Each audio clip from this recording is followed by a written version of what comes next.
അല്ല, ഒരു കാര്യം കൂടെ ചോദിച്ചോട്ടെ സർ. ഈ മാറാട് കലാപത്തിൽ മദനിക്കുള്ള പങ്ക് പങ്കുണ്ട് പങ്കുണ്ട് ഈ വന്നു എന്ന് പറയുന്നത് ആയുധങ്ങളായിരിക്കാനാണല്ലോ സാധ്യത? ആയിരിക്കും, സംശയമില്ലല്ലോ. അതിലെന്ത് സംശയം? അത് സംബന്ധമായ എന്തെങ്കിലും സാർ പിന്നെ മൊഴി കൊടുത്തോ എവിടെയെങ്കിലും? ഇല്ല, ഞാനൊന്നും പറഞ്ഞിട്ടില്ല. പിന്നെ ഇയാളുടെ കാലെങ്ങനെയാണ് പോയത്? എങ്ങനെയാണ് കഷ്ടപ്പെട്ടത് സാർ? RSSകാരെ ആക്രമിച്ചു. ഈ RSSകാർ ഈ ഇടത് കാലിലും വലത് കാലിലും ബോംബ് പ്രത്യേകം ഉണ്ടാക്കും. ഇല്ല, എന്താണ് സാറിൻ്റെ ഒരു സാക്ഷ്യം? ഞാനത് പറയുന്നു. അൻവാറശ്ശേരിയിൽ ഒരു കസേര എടുത്തിട്ട്, സ്റ്റീൽ കസേര എടുത്തിട്ട്, സ്റ്റീൽ മേശ എടുത്തിട്ട് അദ്ദേഹം അവിടെ ഇരിക്കുക. അപ്പോൾ സാധാരണ നമ്മൾ വീട്ടിലിരിക്കുമ്പോഴും ഞാൻ ഇരിക്കുമ്പോഴും ടീപ്പയിലൊരു കാൽ പൊക്കി വെക്കും മുഖത്തിന്. ഇങ്ങനെ ഒരു ടീപ്പയുടെ പുറത്ത് ഒരു കാൽ പൊക്കി വെച്ച് അവിടെ ഇരുന്ന് എന്തോ അയച്ചുകൊണ്ടിരുന്നപ്പോഴാണ് ഈ അവിടെ ഉണ്ടാക്കിയ സാധനം കൊണ്ടുവന്ന് കൊടുക്കുന്നത്. ഉസ്താദേ, ഇതാണ് നമ്മളെ പുതിയ സാധനം എന്ന് പറഞ്ഞു. അപ്പോൾ അനുയായികളാണോ കൊടുത്തത്? അനുയായികളെ. അപ്പം ഇങ്ങനെ ഈ കൈ ഇങ്ങനെ കാണിച്ചു. അവൻ കൈക്കാലത്ത് ഇപ്പം സാധനം സ്ലിപ്പായി വീണ് പൊട്ടിയതാണ്. ഒരു കാലം മോളിൽ ഇരിക്കല്ലേ? അതെ അതെ. ഒരു കാലം എവിടെ ഇരിക്കുന്നു? തറയിരിക്കുന്നു. അവൻ പിടിക്കാൻ ശ്രമിച്ചു. സെയ്ദ് അലവി എന്ന നിങ്ങളുടെ പേര് എൻ്റെ പുസ്തകത്തിൽ എഴുതിയിട്ടുണ്ട് പേര്. അവൻ്റെ 4 വിരൽ പോയി കയ്യിൽ.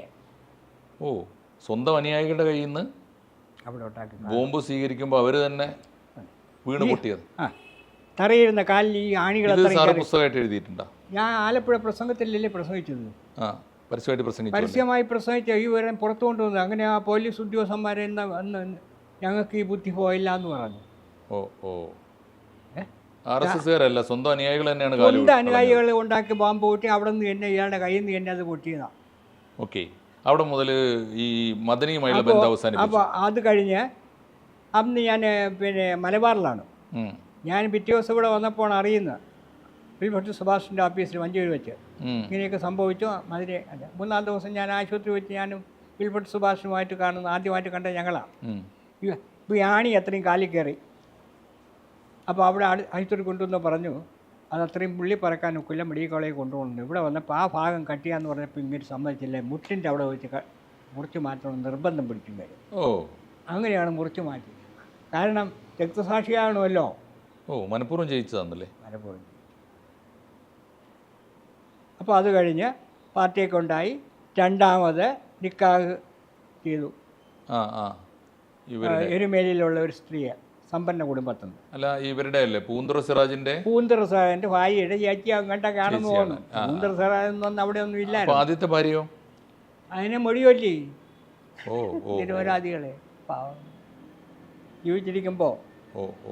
പക്ഷേ മദനിയെ ഈ അവസ്ഥയിലെത്തിക്കാൻ ഒരു കാരണക്കാരി ആ സ്ത്രീ കൂടിയാണ്, സൂഫിയ മദനി. എന്താ അവർക്കെന്താ റോള്? അവർക്കെന്താ വഴിതെറ്റിച്ചു. അന്തമായ അവരുടെ ഈ ആർത്തി, പണത്തോടുള്ള ആർത്തി, മദനിയെ വെച്ച് കാശുണ്ടാക്കുന്നതിൽ ഈ വിധ്വംസക പ്രവർത്തനങ്ങൾക്കെല്ലാം പ്രോത്സാഹനം കൊടുത്തു. ഈ രീതി കൊണ്ടു ഈ അവസ്ഥയിലായി. ഇപ്പോൾ മദനിയുമായിട്ടുള്ള പാർട്ടി വിട്ടതിന് ശേഷം എന്നെ വധിക്കാനായിട്ട് ആളിനെ വിട്ടു. മദനി തന്നെ? ആ വിട്ടയാൾ ഇവിടെ ഫോർട്ട് പോലീസ് സ്റ്റേഷൻ ആക്രമണ കേസിൽ ഒരുത്തനുണ്ടായിരുന്നല്ലോ, പൂന്തറ ആ ഭാഗത്തുള്ള പേരൊക്കെ മറന്നു പോകുന്നു. അപ്പോൾ മദനി സാറ് ശത്രുതയുടെ കാര്യം എന്താ? ഞാൻ പുറത്താവുമെന്നുള്ളൊരു ഭയം കൊണ്ട് ബോംബുമായിട്ട് ഒരുത്തൻ ചുറ്റിക്കിറങ്ങി നടന്നു. അവനെ തിരുവനന്തപുരം സിറ്റിക്കകത്തൊക്കെ അവനെ ഭുവനേന്ദ്രനാണ് പിടിച്ചത്, ശിവസേന. ഇവർ പിടിച്ചപ്പോൾ അന്വേഷിച്ചപ്പോൾ ഇങ്ങനെ അങ്ങനെ ഒരു ദിവസം അവിടെ ഇട്ടിരുന്ന് പിറ്റേ ദിവസം പോലീസിനെ പറ്റി പോലീസുകാർ കൊണ്ടുപോയി അവൻ റിലീസ് ചെയ്തു. അവനാണ് പിന്നെ ബോംബ് കേസിൽ ചാകുന്നത്. അവൻ്റെ തൂക്കിക്കൊല്ലുന്നതൊക്കെ ചെയ്തല്ലോ. മദനി ഒരുപാട് കേസുകളിൽ അറസ്റ്റിലായി, ഒരുപാട് കാലം ജയിലിലായി. അക്കാലത്തൊന്നും പിന്നെ ഞാൻ എനിക്കൊരു സ്വഭാവമുണ്ട്, ഞാൻ ക്ലോസ് ചെയ്ത ഫയൽ റീ ഓപ്പൺ ചെയ്യില്ല. ഞാൻ പാർട്ടി വിട്ട് ഇവിടെ വന്ന് ഒരാഴ്ച. അപ്പോൾ ഫോണിൽ കൂടെ തെറിവിളിയാണ് ഒരു വിഭാഗം. കുറേ എണ്ണം അന്വേഷിക്കും, സാർ എന്താണ് കാര്യങ്ങളൊക്കെ. നല്ലൊരു വിഭാഗം, നല്ല ചെറുപ്പക്കാർ കുറേ പേര്. ഞാൻ ഉള്ളൂർ രമ ടെക്സ്റ്റൈൽസിൽ കൈലിയൊക്കെ വാങ്ങാനായിട്ട് ചെന്നപ്പോൾ കൗണ്ടറിൽ ഒരു മനുഷ്യൻ നിൽക്കുക. മുതലാളിയുടെ അടുത്ത്. ഇവിടെ ബന്ധുവായത് കണ്ടുകൊണ്ട് ഇങ്ങനെ തൊഴുതു. ഞാനും തൊഴുതു. സാർ PDP വിടാനുണ്ടായ കാരണം എന്താണ്? ഞാൻ ചോദിച്ചു, ആളുകളെ എനിക്ക് മനസ്സിലായില്ലല്ലോ. ആരാണ്? ഞാനാണ് ചാന്നാങ്കര MP കുഞ്ഞ്. ഓ, ചന്ദ്ര MP കുഞ്ഞ് മുസ്ലിം ലീഗിലുണ്ടായിരുന്നു ആ നേതാവ്. ഓ, ഞാൻ സന്തോഷം കണ്ടു. സാർ അതിന് ഒരുപാട് ആരോപണങ്ങൾ സാറിനെ പറ്റി പറയുന്നുണ്ടല്ലോ. ഞാൻ പറഞ്ഞു എനിക്ക് അതിന് മറുപടി കൊടുക്കണമെന്നുകൊണ്ടുള്ള വേദിയില്ലാതെ ഞാനിവിടെ പറയുന്നു. റോട്ടിൽ പറഞ്ഞുകൊണ്ട് കിടന്നാൽ മതിയോ? സാർ വേദി ഉണ്ടെങ്കിൽ സാർ പറയുമെന്ന് ചോദിച്ചു. ഞാൻ പറയാം, സംശയമൊന്നും വേണ്ടെന്ന്. പിറ്റേ ദിവസം രാവിലെ ഇയാൾ എന്നെ ഫോണിൽ വിളിക്കുന്നു. കുഞ്ഞാലിക്കുട്ടി സാറിൻ്റെ ഓഫീസിൽ നിന്നാണ് വിളിക്കുന്നത്. അങ്ങനെ അവിടെ ചെന്നപ്പോൾ എന്നെ സമദാനി ഇവിടെ മത്സരിക്കുകയായിരുന്നല്ലോ ഗുരുവായൂർ. ആ സമയത്താണ് ആ ഇലക്ഷൻ പ്രചരണത്തിന് കൊണ്ടുപോയി. പിന്നെ അവർ ഒരു 5 വർഷം എന്നെ ചുമന്നുകൊണ്ട് നടന്നു. അപ്പോൾ ഈ നാണയത്തിൻ്റെ മറുവശമാണ് ഈ നാണയം. വ്യത്യാസങ്ങളൊന്നുമില്ല. സാറിന് ആവശ്യമുണ്ടായിരുന്നു ആ സമയത്ത്? അവർക്ക് ആവശ്യം. ഓക്കെ. അപ്പോഴേക്ക് 2 പാർട്ടിൽ 2 തവണ ക്യാൻസർ വന്നു. ഇത് ഇവിടെ ആദ്യം ലങ്സിൽ വന്നു, പിന്നെ ഇങ്ങനെ കഴുത്തിൽ. ലങ്സിൽ എടുത്തതിന് ശേഷം പിന്നെ അത് സ്പ്രെഡ് ചെയ്തില്ല. അത് റേഡിയേഷൻ കൊണ്ട് മാറി. പിന്നെ ഒരു കാര്യം, ഇപ്പോൾ ചെറിയ കുമിളകൾ പോലെ ശ്വാസകോശത്തിനകത്തുണ്ടായിട്ട് അത് പൊട്ടും. അപ്പോൾ ബ്ലീഡിങ് വരും. അപ്പോൾ അതിൻ്റെ ഗുളിക കഴിക്കുക. അതിപ്പോഴും ഉണ്ട്, മരുന്ന് കഴിച്ചുകൊണ്ടിരിക്കുന്നു. അതെ, അത് സ്വാഭാവികമായിട്ട് സംഭവിക്കുക, അല്ല വേറെ മാർഗ്ഗമില്ലല്ലോ. ഇപ്പോൾ ഈ രോഗി ആയതിനു ശേഷവും സാർ ഈ സാമൂഹ്യ പ്രവർത്തനങ്ങൾ പിന്നെ കൂടുതൽ ഞാൻ എടുക്കുന്നത് അഴിമതിക്കെതിരായിട്ട് വിവരാവകാശ രേഖകൾ. ആദ്യത്തെ വിവരാവകാശ രേഖ 2003 ഫ്രീഡം ഓഫ് ഇൻഫർമേഷൻ ആക്ട് വന്നപ്പോൾ, വിവരാവകാശത്തിന് മുമ്പ് വിവരാവകാശം വരുന്ന 2005 അതിൻ്റെ പുറംചട്ട മാറ്റിയാണല്ലോ റൈറ്റ് 2003 ഈ പൊതുപ്രവർത്തക അഴിമതി കമ്മീഷൻ ഈ സെസ്സിൻ്റെ അഴിമതി കേസിലെ ജഡ്ജിമെൻ്റ് എനിക്ക് തന്നില്ല, വാദിയായ. അത് ഞാനെടുത്തു ഇതിൻ്റെ പുറത്ത്. അതോടുകൂടി ആ നിയമത്തിൻ്റെ ആദ്യത്തെ അവസാനമായ രേഖകൾ ഇല്ലാതായി. പിന്നെയാണ് വിവരാവകാശം വന്നത്. പിന്നെ ഈ സെസ് ഡയറക്ടറെ വ്യാജ ഡിഗ്രി പുറത്തു കൊണ്ടുവന്ന് അയാളെ പുറത്താക്കുന്നു. എവിടുത്തെ ഒരു ഡയറക്ടർ ബാബ, സെസ്സിൻ്റെ സെൻറ്റർ ഫോർ സയൻസ് സ്റ്റഡീസ്, അയാൾക്ക് PhD കൊണ്ട് മോസ്കോയിൽ നിന്ന് MSc ഡിഗ്രി ഉണ്ടെന്നൊക്കെ പറഞ്ഞിരുന്നു. അയാളെ സർട്ടിഫിക്കറ്റ് ഡിപ്പാർട്ട്മെൻറ്റ് ഹാജരാക്കിയിട്ടില്ല, ആരും കണ്ടിട്ടില്ല. അത് വിവരാവകാശപ്രകാരം എടുത്തു വന്നപ്പം വ്യാജമാണ്, അയാൾ പുറത്തു പോയി, പുറത്താക്കി. രണ്ടാമത്തത് അച്യുതാനന്ദൻ്റെ മോൻ്റെ കേസ്, അരുൺകുമാർ. സർട്ടിഫിക്കറ്റിൻ്റെ ഫസ്റ്റ് പേജ് കൊടുത്തിട്ടുണ്ട്, മാർക്ക് ലിസ്റ്റ് കൊടുത്തിട്ടില്ല. ഒടുവിൽ വിവരാവകാശത്തിൽ മാർക്ക് ലിസ്റ്റ് എടുത്തു വന്നപ്പോൾ നല്ല മാർക്കുണ്ട്. ഇയാൾ ഈ ഡിസ്റ്റിങ്ഷൻ കിട്ടുന്നതിന് വേണ്ടി ഏതോ മാർക്കൊക്കെ റീറൈറ്റ് ചെയ്ത് കേട്ടോ. ആ കേസ് സാറാണ് പുറത്തു കൊണ്ടുവന്നത്. ഞാനാണ് കൊണ്ടുവന്ന് ഇയാളെ PhD ഇല്ലാതാക്കിയത്. പിന്നെ ശാസ്ത്ര കൗൺസിലിൻ്റെ ഒരു ബന്ധു ഉണ്ടായിരുന്നു, EP യശോധരൻ. അവൻ വ്യാജ ക്രിമിനൽ സർട്ടിഫിക്കറ്റ് കൊടുത്താണ് ഇരിക്കുകയായിരുന്നു ഈഴവനായിട്ട്. അച്ഛനെ കൊണ്ടെടുപ്പിച്ച് ഈ വെപ്പൺ ഇൻസ്പെക്ടറായിരുന്നു UN. ഈഴവന്മാർ തന്നെയാണ് താനും. അല്ല, എനിക്ക് അത് അഴിമതി കാണിക്കുന്ന ഈഴവനെന്നുണ്ട്, നായരെന്നുണ്ട്, ഇല്ല. തീർച്ചയായിട്ടും ധർമ്മമാണ്, ധാർമ്മികതയാണ്. പിന്നെ എൻ്റെ മോൻ കാണിച്ചാലും അഴിമതിയാണ്. എൻ്റെ മോൻ അദ്വൈതത്തിന് പോകുന്ന ഞാൻ കൊടുത്ത ഉപദേശം എന്താണെന്ന് അറിയാൻ സാറിന്? ശമ്പളമല്ലാതെ കിമ്പളം വാങ്ങരുത്. 100 രൂപ ശമ്പളം തരികയാണെങ്കിൽ 80 രൂപയ്ക്ക് ജോലി കൃത്യമായ ഓഫീസിൽ പോകും. അരുൺകുമാർ എൻ്റെ മോൻ്റെ ഞാൻ മൂത്തവന് യാത്ര ചോദിക്കാൻ വന്നപ്പോൾ കൊടുത്ത ഉപദേശമാണ്.